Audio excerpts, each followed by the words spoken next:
Traditionnellement, la solution libérale fut la mise en place d'un état de droit.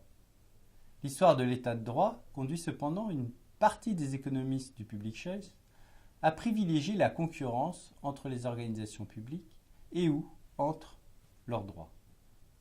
Les limites des règles constitutionnelles sont souvent mises en avant. Il est difficile en effet de croire que les hommes qui bénéficient de la rente publique cherchent à fixer des règles qui les empêchent de la saisir. L'institution d'un état de droit se heurte généralement au problème du contrôle des contrôleurs et à l'extension de la recherche de rente au niveau constitutionnel. Hayek, dans Droit, législation et liberté, a d'ailleurs conscience de ce risque lorsqu'il écrit qu'il est illusoire d'attendre de ceux qui doivent leur situation à leur pouvoir de distribuer des faveurs qu'ils se lient les mains par des règles inflexibles prohibant tout privilège. Laisser la loi aux mains de gouvernants élus, c'est confier le pot de crème à la garde du chat. Bientôt, il n'y en aura plus. Cette critique sera reprise par l'école libertarienne qui estime globalement que l'histoire n'a jamais permis de valider l'idée que l'État est capable d'autolimiter son pouvoir.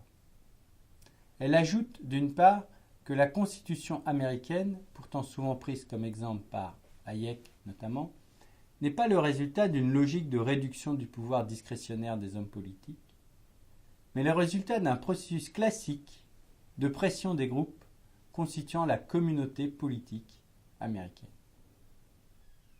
Elle rappelle d'autre part que les démocraties constitutionnelles ont toujours été un échec. Elles n'ont jamais réussi à contenir l'arbitraire des hommes politiques.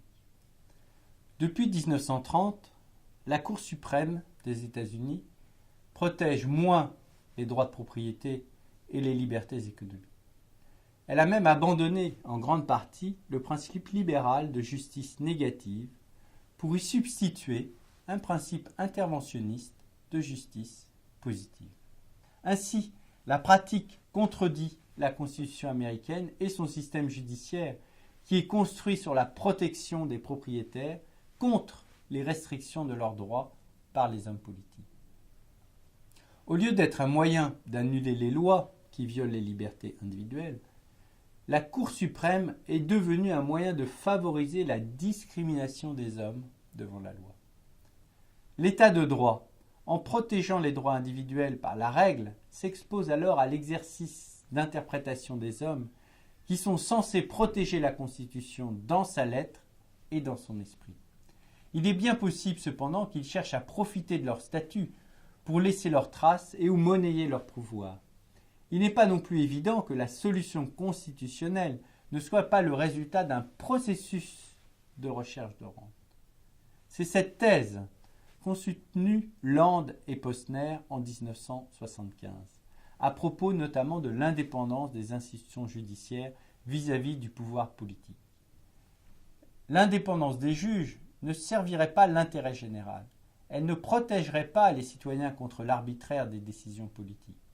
Elle serait au contraire, dans une optique public choice, le résultat d'une action des groupes de pression, ici les juges, et du système de recherche de rente lui-même. Cette critique a fait l'objet cependant d'une réponse de Boudreau et Pritchard en 1994, notamment, mais a considérablement affaibli le principe d'indépendance, qui n'était plus une solution à l'activité improductive des chercheurs de rente, mais la preuve de l'existence d'un tel processus.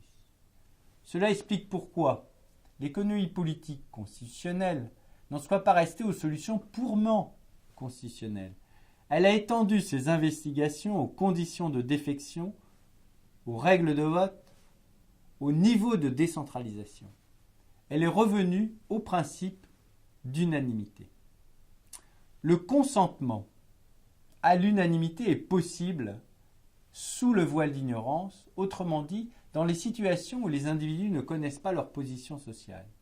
Ils n'ont pas intérêt dans ces conditions à favoriser un intérêt en particulier, à soutenir le principe de discrimination. Ils ne savent pas s'ils seront du côté des gagnants ou des perdants du jeu politique. Si le voile d'ignorance est levé, en revanche, il y a certitude. La solution constitutionnelle consiste à empêcher les individus d'être en situation de certitude afin que la solution unanime puisse être mise en place. les choix sont impartiaux parce qu'ils ne sont pas inspirés par des situations particulières.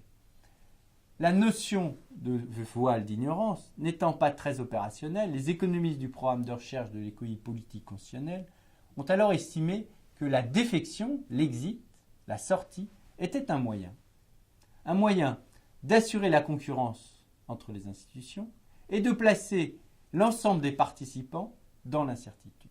La solution constitutionnelle consiste à mettre les citoyens et l'ensemble des acteurs de la vie politique dans un univers concurrentiel. Cette situation serait satisfaite si une option de sortie existait pour chaque partie. Il est possible, sur ce principe, de rendre plus opérationnel le principe de voile d'ignorance et de juger de la pertinence des accords internationaux et des politiques publiques nationales.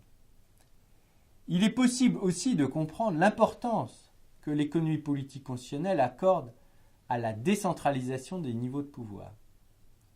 Décentraliser, c'est intensifier la concurrence entre les niveaux administratifs, le fameux théorème de Oates.